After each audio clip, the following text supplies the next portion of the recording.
were it to be so easy as to just be able to know the signs that a relationship won't last and to then be able to extricate yourself from it. I wish we could all do that, and so I hesitated to make this video, but I actually think that in retrospect, thinking about all of the relationships I've been through in my life, all of my patients, all of the stories, all the things I've read about, there are some things that are red flags and that are important to at least pay attention to and not disregard, especially if they're coming up again and again inside. So here are some signs that the relationship you're in, and it could be a friendship, it could be a romantic partnership, that it may not last. Number one, if they are displaying a kind of like overt excessive confidence, that really is arrogance. Now, this could be disguised narcissism, it could be a lack of awareness, but when it feels like it's a one-way street on they're so confident and they've got it all figured out, and many of us who had especially emotionally unsafe parents, we really want confidence because in our minds, confidence equals stability. So if you had a complicated childhood, especially with an emotionally kind of erratic parent, you might find that narcissists initially appear safe, secure, stable. And what that really is narcissism and not confidence. So I would say assessing how much does that feel like they're a fully formed human with confidence that they've earned or created, not just, are entitled to. Number two, they have a kind of a tendency to make low-key or obvious critical remarks. They're sarcastic. They make comments at the expense of others. It's like there's always just kind of this poking going on about how, well, I do this, or, it's like the subtext is you're so stupid, what's wrong with you? Or, eye rolling, whatever it is, there's a dismissiveness and a criticalness from them. And maybe it's just towards someone else, but you witness it. Eventually it will be you.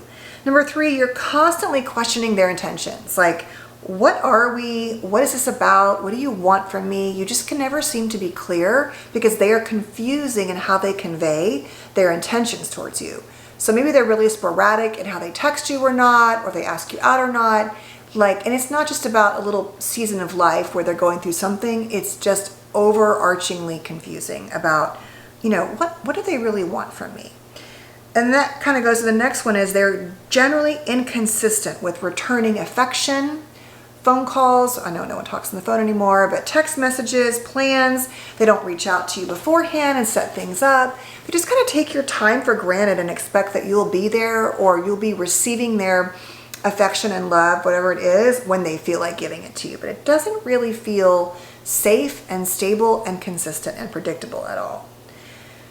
Number five, they don't seem to care about or respect your time. And I just kind of mentioned that in the last one, but they don't go out of their way to say, I value this time with you. I want to schedule this time with you. I appreciate this time with you. It's just like you're taken for granted when it comes to time. The next one is they seem low-key annoyed with you a lot of the time, but they don't admit it. And it comes out through tone of voice, through sarcasm, and it's often really confusing. I had someone I dated a very long time ago who I just felt was like low-key, pissed at me all of the time. And I think it was because they didn't feel like I was participating in the way that they thought I should in the relationship, but they would never be direct about it. And so it would come out and like, oh, are we going to go to dinner? It's like, okay, well, is it because you want me to pay for dinner? Is it because you resent dinner?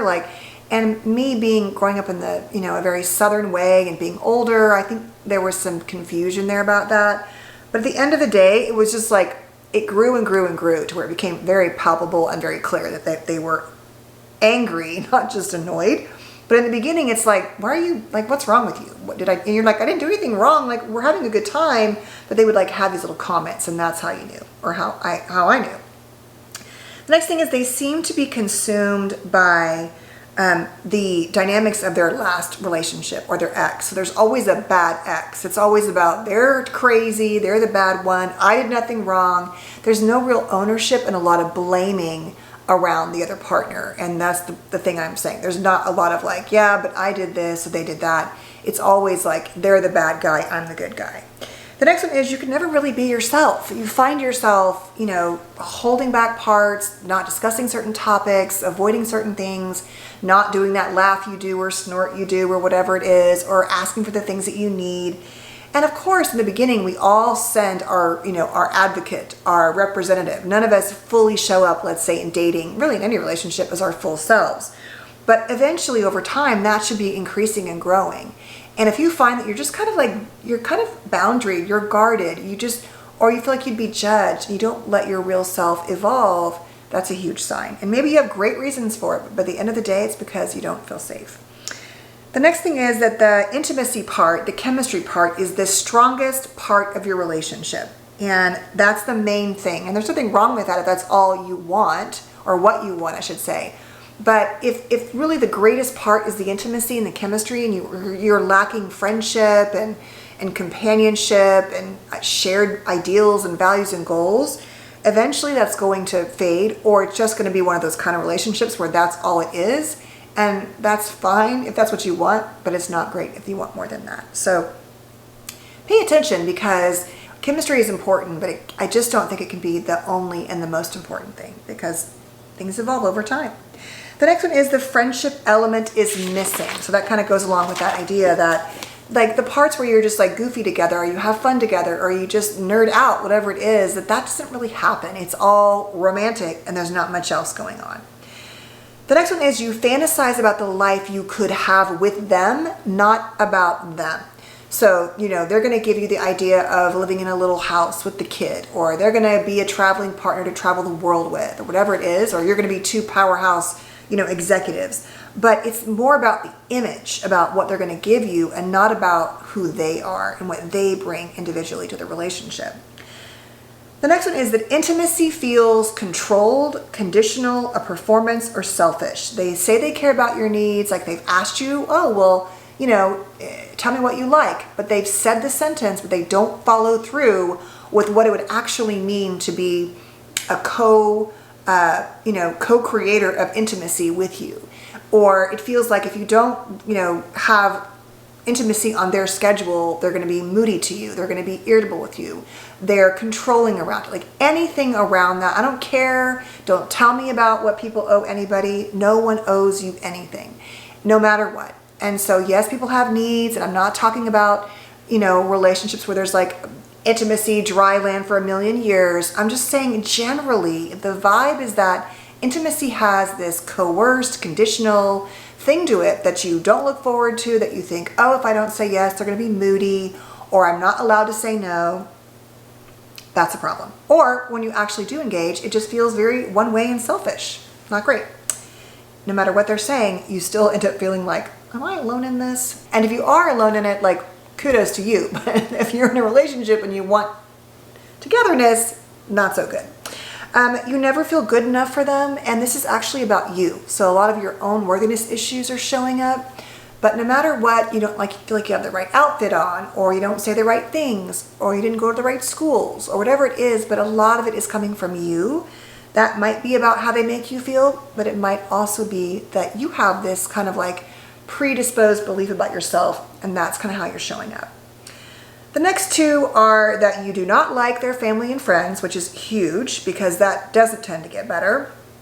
And it also depends upon how much they like their family and friends. But if that is a mismatch, it can cause a lot of conflict and end up, creating a lot of difficulties down the road, especially if you decide to have a family together or blend families, things like that.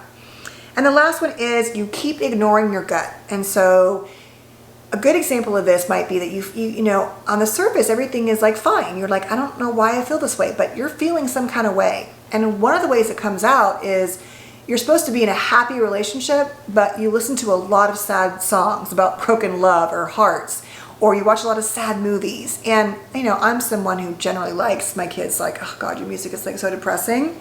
But I think my, 70s music and things I like, and even now I like music now that's out now too.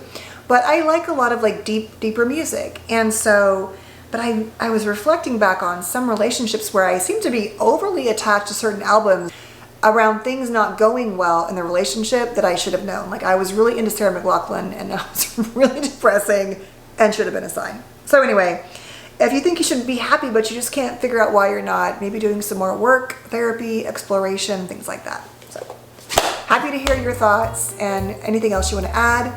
Thank you so much for being here. Please stay safe and well, and I'll see you soon.